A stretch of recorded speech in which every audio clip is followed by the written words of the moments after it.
Okay, well, good afternoon and happy St. Patrick's Day, everyone. Welcome to the Healthy Habits Eat Well webinar series, taking place every Thursday from March 10th through April 28th from 12 to 12:50 p.m. So we're so excited to have you all here with us today and so pleased with the turnout. We're expecting over 250 attendees today. I'm Julie Chabdi, Health and Wellbeing Program Manager at USC WorkWell Center, formerly the Center for Work and Family Life. And we're still getting ready to officially announce our new name anytime soon, so stay tuned. It's my pleasure to spend the next 50 minutes with all of you today. A few housekeeping items. We would like to invite you all to stand if you're able and stretch anytime during today's presentation. So feel free to get up, move around, shake it out, stretch. Your audio is muted and minimized to minimize background noise until we open it up for Q&A. But we encourage you to use the chat function to make comments, to share, ask questions, and also the Q&A function. And our presenters and team will assist in responding. This webinar is being recorded and will be archived for sharing on the Healthy Habits Eat Well webpage that you used to register for the series. So stemming from the success of last year's Healthy Habits webinar series, where we had over 500 registered for each session, we're now celebrating National Nutrition Month and collaborating with campus partners to do a spin-off called Eat Well. Access and availability of healthy foods and beverages plays an important role in our overall health and well-being. The link between diet and health has been well documented in scientific literature for many decades, and there is continuously growing evidence showing that food and beverage environments conducive to healthy dietary patterns can help individuals achieve and maintain good health and reduce the risk of chronic diseases throughout different life stages. So the purpose of this series is to provide you with tips, resources, and support for ways to improve your health and quality of life through nutrition and healthy eating habits. So the Eat Well series is an 8-week series sponsored by the WorkWell Center in partnership with registered dietitians and nutrition experts from Clinical Nutrition at Keck Medicine of USC, Keck School of Medicine, USC Athletics, USC Hospitality, USC Leonard Davis School of Gerontology, USC Student Health, Keck Medicine of USC, and USC Transplant Institute, Keck Medicine at USC. Here's a look at all of our 8 sessions, and today, in celebration of St. Patrick's Day, is about eating green. So we hope that you'll join the other sessions as well. For those attending all 8 sessions, we will be entering you into a raffle for a chance to earn one of many rewards at the end of the series. And today, stay until the end as we will raffle off 2 prizes today. So let's get started. Eating green and more.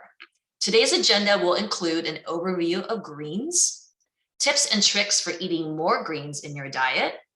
We'll have some time for Q&A, a preview of next week's session, and then a raffle at the very end. So stick around as long as you can.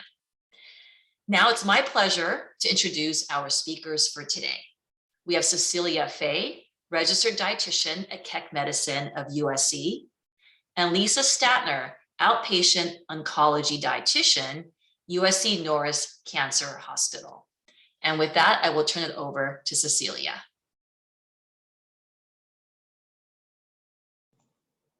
Hi, good afternoon. I hope everybody can hear me. Yes, we can. Thank you, Julie. Happy St. Patrick's Day, everybody. Thank you for joining us for this noon/lunchtime. I'm excited to meet you guys, although I cannot see you guys in the camera right now. My name is Cecilia Fay. I'm a dietitian working at the Keck Hospital. A little bit about myself in relation to leafy green or green vegetables. I follow Meatless Mondays. My favorite green vegetable is bok choy. My favorite green fruit is guavas. And I always like eating and experimenting different types of green vegetables and green foods in my diet. Next slide. Okay, so this is just like a throwdown of what this presentation it's gonna be, this session is gonna be. We're, me and Lisa, we're gonna introduce you guys on different types of green vegetables, whether cruciferous group or dark leafy greens.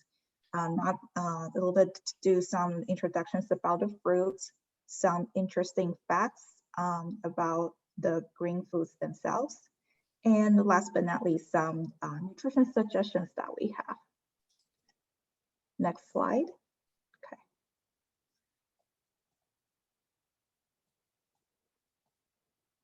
Okay, well, before I begin, just wanting to, just curious, you know, there's no good or right answer to that.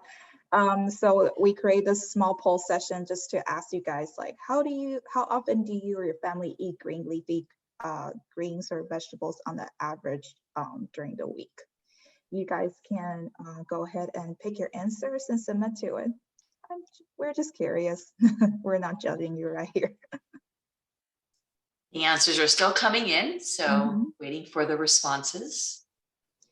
And this is actually not a poll or Q&A question. This is just something, since it's like a lunchtime right now, I don't know how many people are eating lunch while viewing our presentation.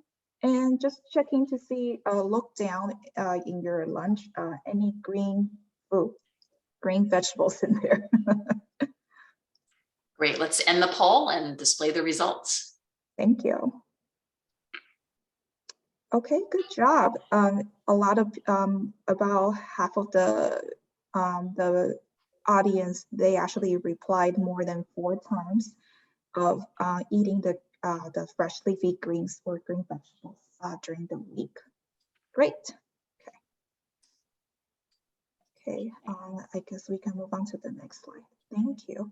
So just some like interesting facts or tips about, excuse me, some fun and interesting facts about the green foods. So what does what makes the green vegetables or green fruits green? It's actually from a substance called chlorophyll. That's the substance that make it the vegetables and fruits bright green. And it helps for the plants to absorb energy and get their nutrients from the sunlight during a biological process. You guys probably know the photosynthesis. About 90% of our leafy greens are actually produced in Arizona and California. So we're right where the major hub of the leafy green vegetables. Guys, remember the kale craze back in 2012 or 2014? It was actually initiated by a New York-based PR firm who made up this American Kale Association so that they can actually promote the kale sales. The Americans, they spend about between $165 to $345 of vegetables per month. Spinach is actually the most frequently purchased one. And it's actually interesting, you know, when I did the research on my own, this survey created from Green Giant actually asked what is the America's population most favorite green vegetables. I don't know if you guys can take a guess, but the answer is actually very surprising to me. I was thinking like green beans, or I was thinking anything, but the answer actually is broccoli. It's actually broccoli over corn and shoot, I forgot what was the other one. Corn, and the broccoli actually surpassed corn and carrots. I like broccoli all right. I just actually didn't realize that it was actually the most favorite liked. A little bit, some other great information about broccoli is between 2004 and 2014, per capita in America, they actually consume 5 to 6 pounds of broccoli. So that's pretty impressive. Not sure about the trend so far. Next slide.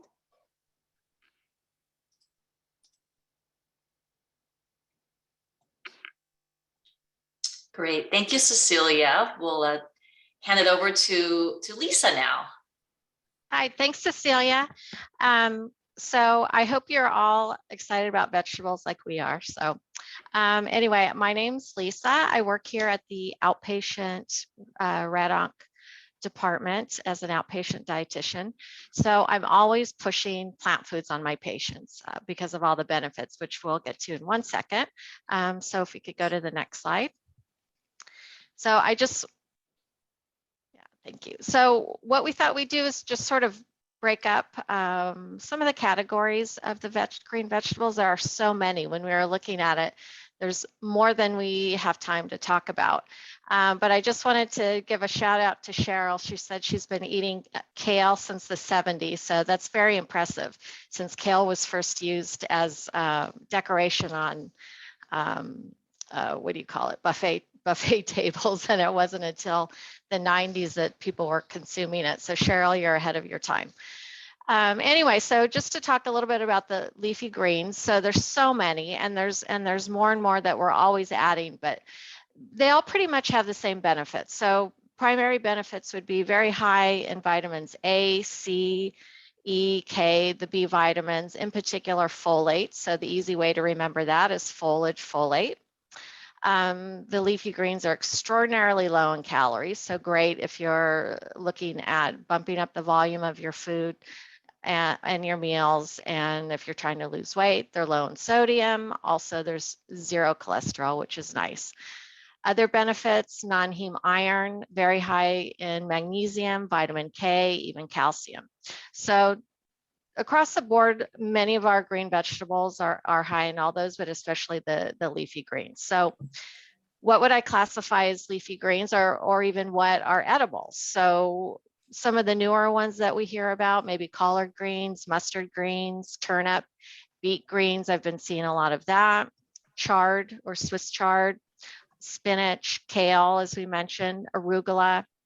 And then there's even the microgreens, which you hear a lot about, and that's sort of a newer thing in the grocery store shelves.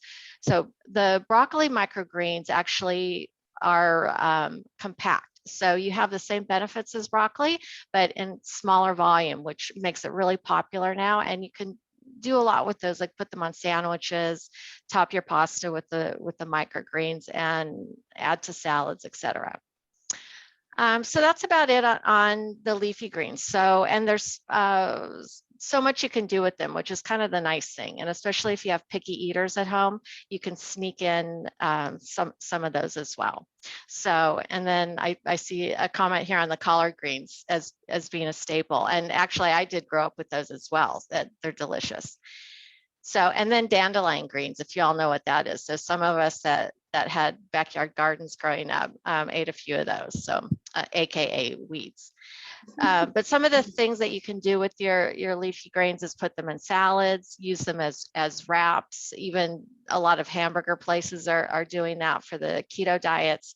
Soups are a great way to add them in, stir fries, steamed, of course. I like putting them in eggs, and then also a lot of the green drinks that are very popular these days. So let's go ahead and go to the next slide. All right, so the next group, this is kind of my favorite group, and this is the cruciferous vegetable group. And these are also classified in the brassica family, so basically the cabbage family. And the way that they got their name cruciferous is in the flowering plant. There's a little flower that sort of has a cross shape, and that's where that got that name. So a lot of our cruciferous vegetables, that's the broccoli, the cauliflower, the Brussels sprouts. Kale even actually falls into that category. Radishes fall into that category. But I think this picture here kind of gives you a good idea of those. The cruciferous vegetables, nutrient-wise, are pretty identical to the leafy greens, except they do have a little bit more fiber. As an example, half a cup of cooked broccoli has about 2.5 grams of fiber, whereas your leafy greens for a full cup, maybe about a half a cup of fiber. So you really get a nice boost there. And I see a lot of people enjoy the cruciferous. So Kevin had mentioned that Senior President Bush didn't like broccoli. So I wasn't sure if I'd bring up this sort of funny fact about that. So I'm glad that you did. President Bush had, in one of his speeches, had said, and this is the senior Bush, that his mother forced him to eat broccoli as a child. He didn't like broccoli, and now that he's president of the United States, he's not eating broccoli, and he actually had it banned from Air Force One. He really did not like broccoli. So within a few days of that speech, a lot of broccoli farmers got together and they dumped 10 tons of broccoli on the White House lawn. So I thought that was sort of a funny story, and tells you how old I am. I do remember when that happened. So that was sort of funny. And what's even funnier is you would think that the consumption of broccoli would go down in this country, and it didn't. It actually went up a little bit as well. So, and we're sort of staying steady as far as our consumption of broccoli, and I think Cecilia mentioned that. So I think we can go to the next slide. So there are so many vegetables that are green, and as you can see here in this picture, there's asparagus, there's celery, zucchini. The list goes on, and we'll get to the vegetables in just a minute. But I wanted to also mention a few more of the cruciferous vegetables. So bok choy is also another great one. And I think I did mention cabbage, so that's sort of the main one. And I did have sort of an interesting story about broccoli. It was actually a man-made vegetable. So not man-made like in a lab, like we're starting to see with other foods, but it was actually a hybrid. So it started out of the cabbage family, and I believe it was cultivated originally in Italy when it was brought over to this country. And there's actually a broccoli family. There is a surname broccoli, and that family they were the Italians that brought over one of our favorite vegetables. So I thought that was sort of interesting. So as far as, getting some of these vegetables in our diet, that's sort of the trick. And, I think a lot of times when we think about getting healthy, improving our diet, we go to the farmer's market, we buy all these organic vegetables, and we come home with more than what we'll consume in the week. And then half of them go bad, we get frustrated, and then we sort of go back to our old ways. So what I usually recommend is when we get our fruits and vegetables, I like to rotate with what's seasonal. That's an easy way to get a good variety, because the name of the game is variety. There's been, I don't know if you've heard of the term phytochemical, or phytochemical is the term that I use. And there's about over 1,000 of these that have been discovered to date. These aren't vitamins and minerals, but they have benefit as far as boosting immune function, helping to possibly block certain cancers. It goes on and on and on. Some of these you may have heard of would be lycopene in the tomatoes, anthocyanins in the purple fruits and vegetables, the flavonoids, carotenoids, just goes on and on and on. And constantly new ones are being discovered. So a lot of times we think of a food as not being high in vitamins and minerals, like celery as an example. We know it's high in fiber, but about 10 years ago, there were some phytochemicals discovered that seemed to decrease inflammation. So never give up on iceberg lettuce. At least I'm not as yet, because I know they'll discover something in our iceberg lettuce. So getting a variety is really important. For that reason also, we don't know what will be discovered next. And then that way we get a little bit of everything, of things that we do know. So look for what's in season. And there's actually, if you want to go to the local farmers market, just Google farmer's market in LA, and you'll get a whole list of the days, times, and who's close to you. And just maybe buy 2 vegetables at a time. Find some recipes, use them up, and then when they're gone, you'll really feel successful. Like you got your money's worth, first of all, and you did a good thing for your body, and then you're ready to buy some more. So a lot of times we do have to do our shopping every couple days, but this is a good way to get a good rotation and not have your vegetables go bad by being a little bit too ambitious in the beginning. So let's go to the next slide. All right, so fruits, there's not much I'm going to say about fruits, except they still do have a lot of the same nutritional benefits as their vegetable counterparts, although they do tend to be a little bit higher in potassium in most cases, and sometimes a little bit more fiber as well. So I know Cecilia hates this picture because she wanted to know what is the green goo in the middle, and I believe it's Greek yogurt with a little bit of Jello. So it was just kind of gives you an idea. And what's not on this plate is avocado. And yes, avocado technically is a fruit, but I'll tell you, I really recommend avocado a lot for my patients. It's high in A, high in E, very high in fiber, and it's a great fat substitute. It's a healthy fat. It's high in the monounsaturated. And also the nice thing about avocado is you can use it in smoothies. You can even find ice cream that has avocado as the base instead of like a high fat cream.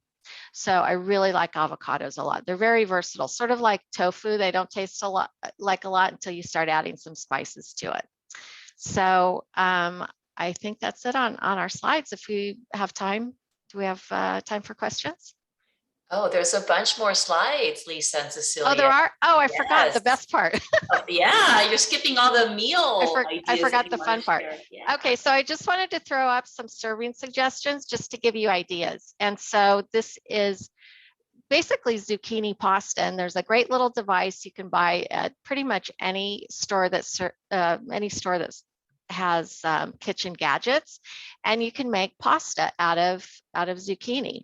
And I love this. And the way that I like to serve it is sort of with the curls there. I don't cook it, and then I just add a hot sauce to it. So it sort of cooks within the sauce because you want it a little bit crunchy and al dente, but there's a lot that you could do with that. It's kind of a fun way, especially if you're on a keto diet, you're looking at cutting your calories, and zucchini that's uncooked, it doesn't taste like anything. So it picks up the flavor of the sauce. So, okay, next one, please. All right, romaine has been getting a lot of attention lately. It seems to have a little bit more nutrition compared to some of the other lettuces that are out there. It's a sturdy leaf, so you can use it in wraps, which is really nice. I like to use it sort of like a boat to maybe fill it with tuna fish, and then also grilled. And I can see a lot of people like the grilled, so that's kind of a different way, drizzled with a light vinaigrette dressing. And the next slide. And I thought this is sort of unusual, so I have not made it myself. I'll be perfectly honest, but I'm going to. So this is hummus with arugula added. And arugula is a fabulous leafy green. You can do so much with it. So you can use it as a salad. You can put it in pastas. My roommate makes a delicious pesto out of it. And this you could just blenderize in or make your own hummus, because arugula has a little bit of a spice to it. It's not bitter like kale. It just has a really nice smoky, spicy taste. So I thought this was different. Okay, next one. And here's an example of wrap. So it doesn't have to be a wrap with a burger, that sort of thing. You could use vegetables. You could do a tuna salad. You could I like ahi tuna in a wrap as an example. So a lot you can do with that. And a lot of the romaine makes a nice wrap. Chard makes a very nice wrap, a little bit sturdier of a leaf. You just want to pound out the middle stem to make it soft. So there's a lot of creative things you can do there. And one thing I would recommend, if you bring wraps like this to work in a lunchbox, wrap it when you get to work. So keep the leaves moist, in between some moist paper towels, put it in a like a sealed baggie, and then have your filling on the side so it doesn't get real soggy and fall apart on your way to work. Okay, next one. And I love, love, love roasted vegetables. It really brings on a whole new flavor to your vegetables. And I like, you know, the jarred breakfasts and meals and that sort of thing. The meal prepping is really popular these days. So I thought this was really a fun way to do that. And of course you could add protein if you wanted as well. And roasted vegetables tend to keep a little bit better over time. And you can eat these room temperature, cold, hot, and I just think roasted vegetables are the best. You can marinate them ahead of time. Usually you can cook them 350 to 400 in the oven. Make sure you have a little bit of olive oil drizzled on so they don't burn, and just keep an eye on them, but 15-20 minutes, and there you go. So I see a lot of people like roasting as well. So okay, next slide. And here's miso soup, any kind of soup. I like miso soup in particular because it tends to be a little bit lighter soup. It's made with broth, so you don't have a lot of the calories. And you can see we've added a couple, or they've added a couple of vegetables in here. So tomato-based soups are great too. So any of the non-cream soups, and also brings out a lot of the color in the vegetables. And so yeah, that's a great low calorie meal as well. And did we have any more? Are we? And stir fry. Stir fry, of course, very popular, very easy. It's a great way to use up your leftovers. It all gets sort of mixed in together. Just be careful on some of the sauces that you use with the stir fries. They tend to be a little bit higher in sodium, especially oyster sauce, soy sauce, but you can get low sodium versions as well. But stir fry is a great standard dish as well. Okay. And I thought this was kind of a fun thing. It's through the USDA. There's a little app you can get to figure out based on your specifics. You can, they'll tell you how many servings of green leafy vegetables you need to eat in a week. So it's kind of a fun thing. All right, and Suzanne put the link up there. All right. I think I did get through my slides now. You did, and we have a lot of time for Q&A. So if anyone has questions for Cecilia or Lisa, please feel free to put them in the chat or in the Q&A function. And while you're thinking of your question, I will ask a couple of questions that the presenters might want to address.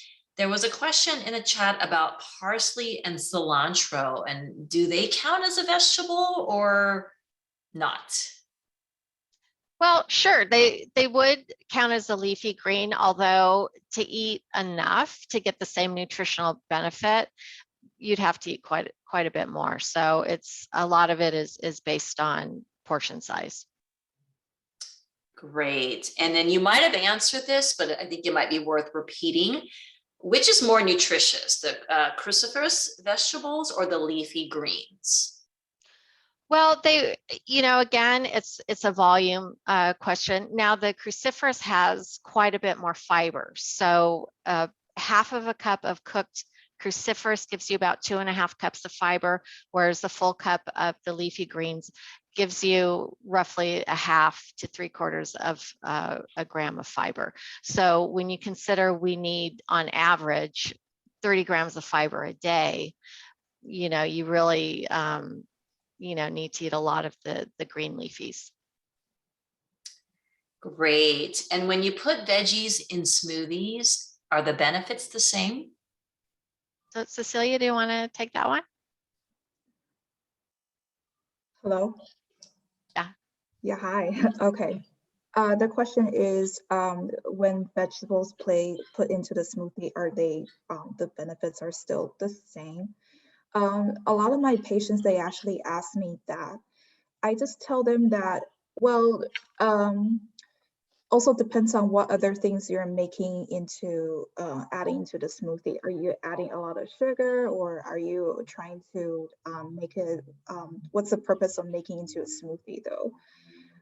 If you have, I think when it comes to benefits, as long as you consume them, as long as you drink them right away, you can actually preserve most of the nutrients our body absorbs and digests the same way.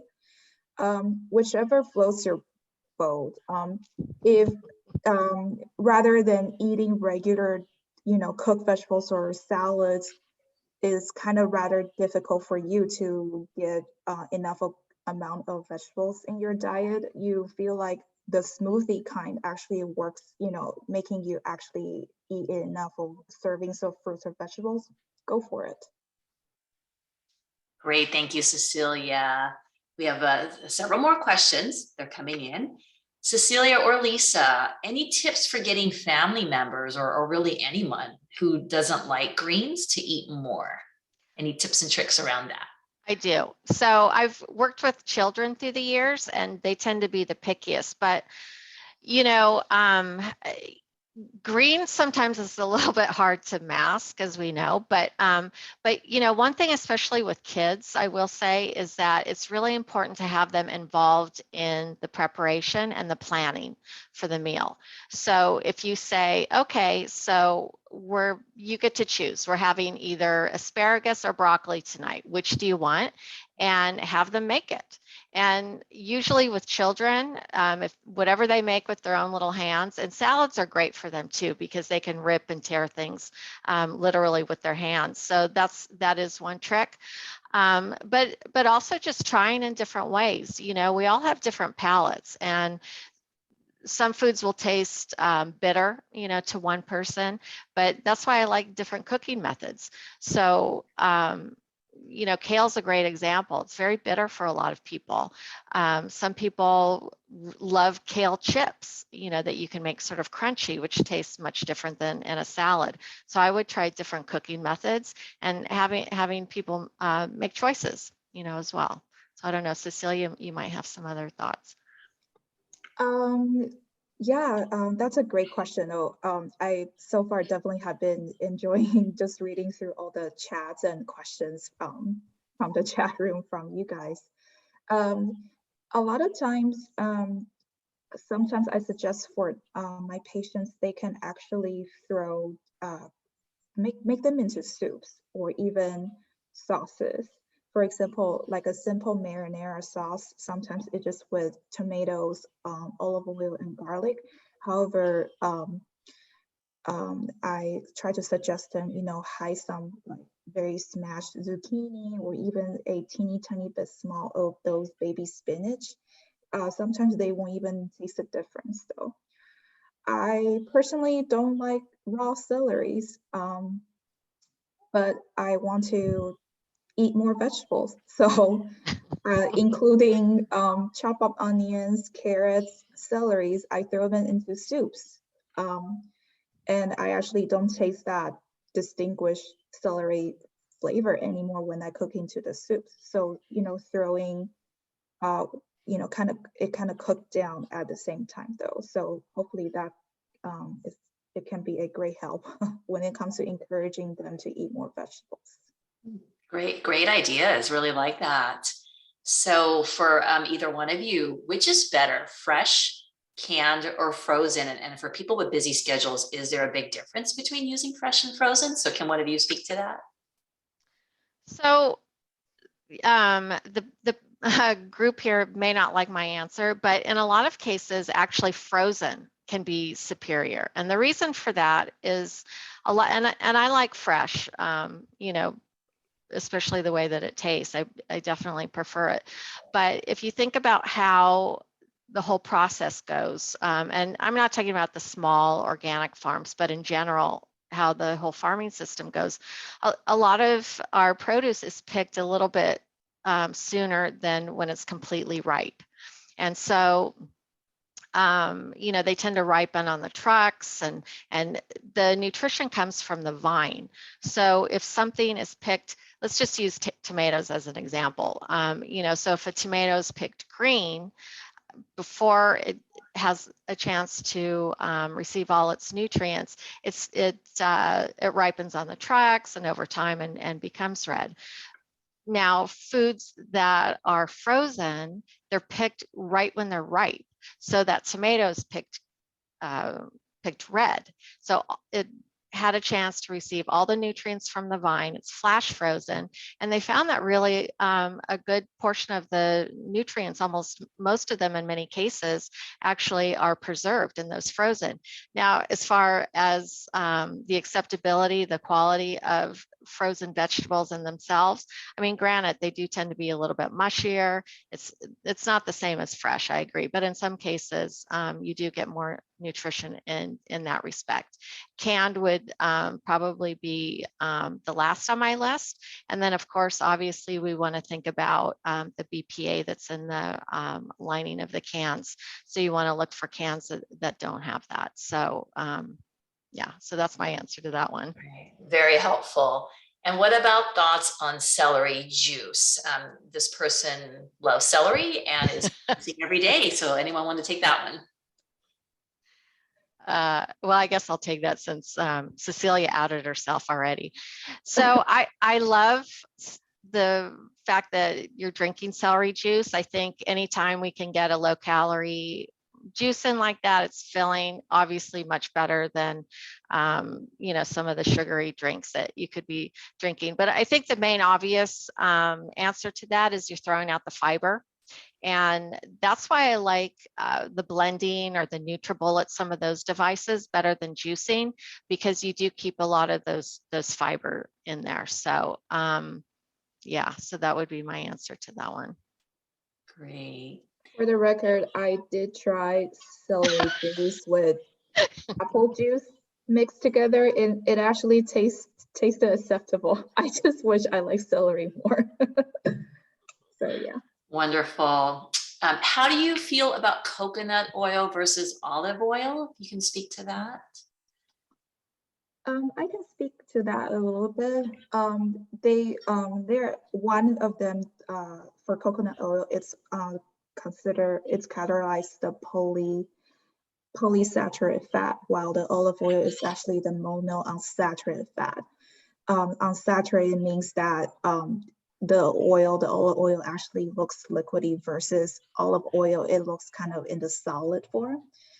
They both have good nutrition value. You guys can definitely include them in your meal prepping process. Not recommending too much about using them as a high temperature frying oil though, because they tend to have their burn point or the frying point is actually much lower than just regular like vegetable oil or canola oil even. So the best way to consume them is actually kind of just fresh drizzle, or you guys can do a little bit stir fry. I understand that coconut oil is definitely on the rise. People mix it in their food, in their drinks, or they even use it for their hair or skin. That's great. Just still be careful that since it's still considered a saturated fat, still trying to pay attention to how much we're using it. I believe that if the guideline hasn't changed, we're still trying to recommend less than 7 grams per day as the consumption though, per daily though. But yeah, the health benefits is definitely, you know, a little bit better than just like a regular stick of butter. So. Great, thank you for that. And can one of you speak to cooking methods and how some cooking methods might impact the nutrients in the vegetables?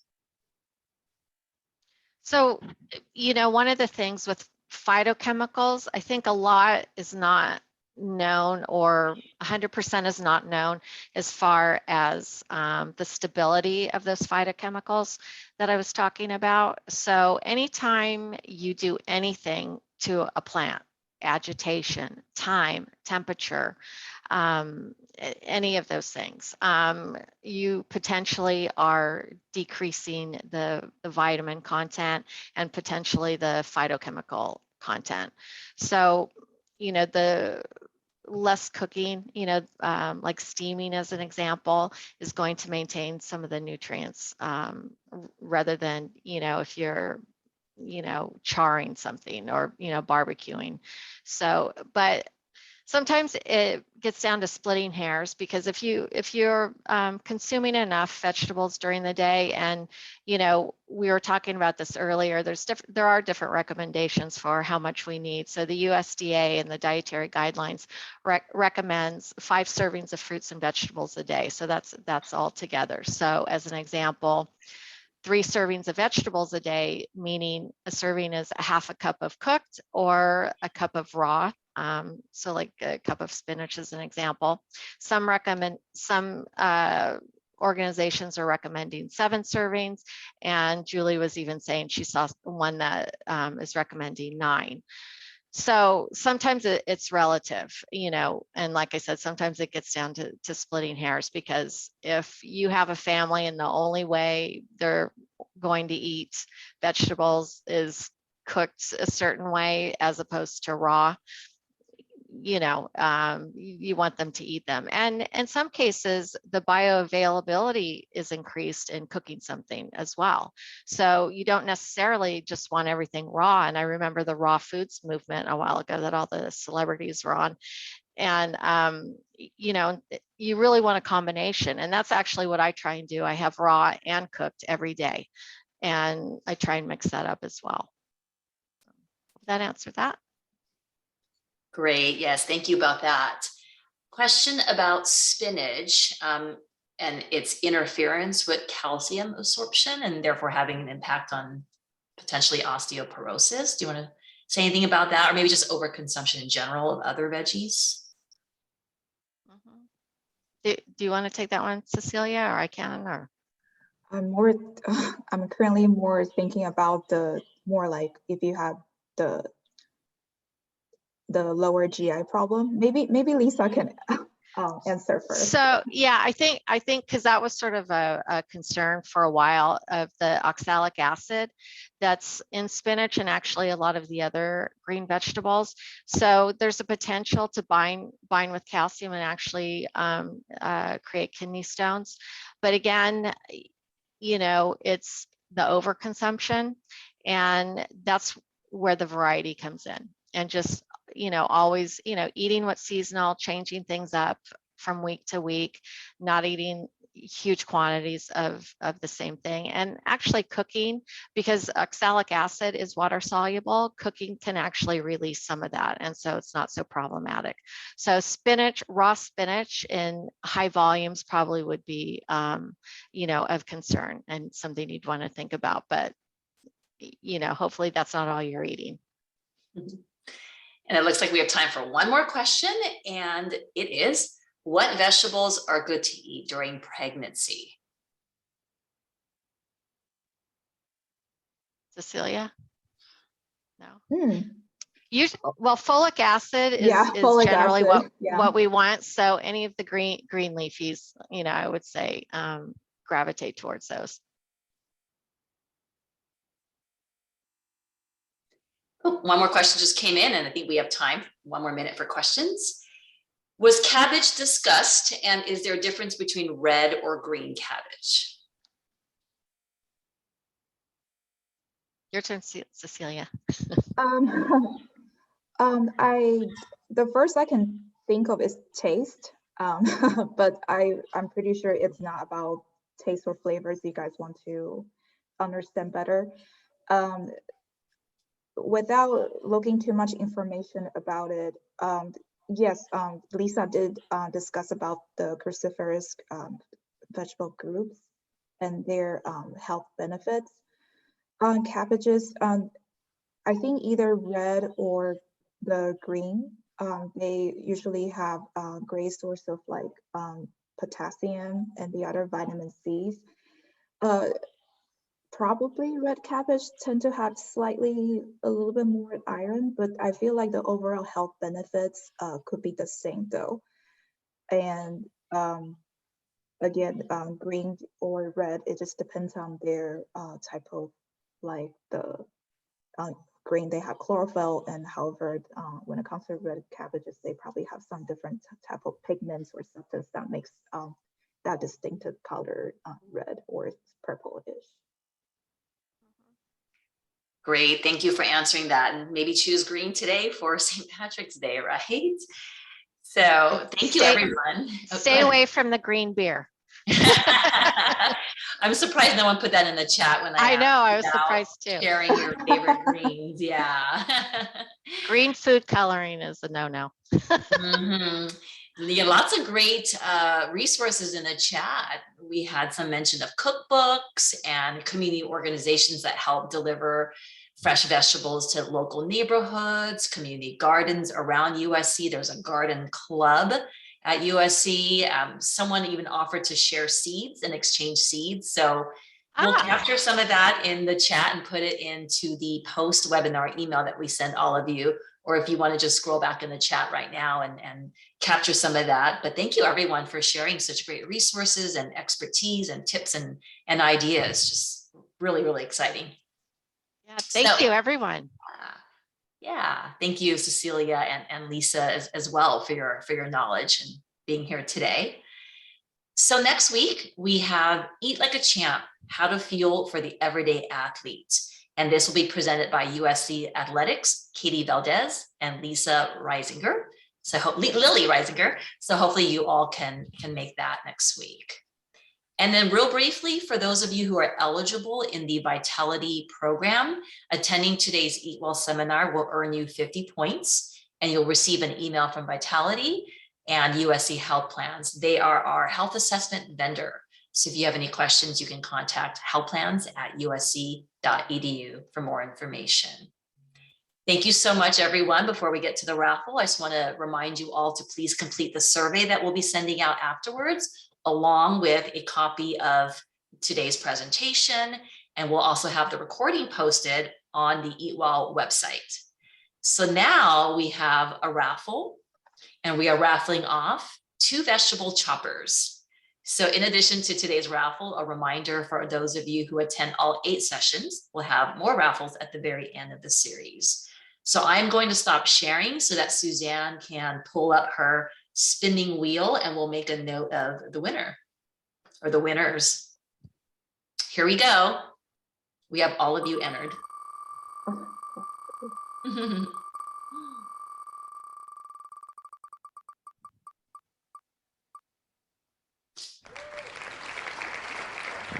Kelly Wu, congratulations.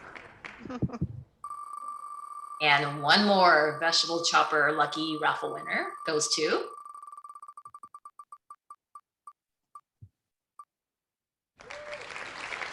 Hi Chow. Congratulations to our lucky winners. Well, thank you all of you. We are just right at time. And we will see you all next week. Spread the word to other USC faculty and staff to join us, and eat well and happy St. Patrick's Day. Get your greens in. Thank you. Thank you so much, everybody.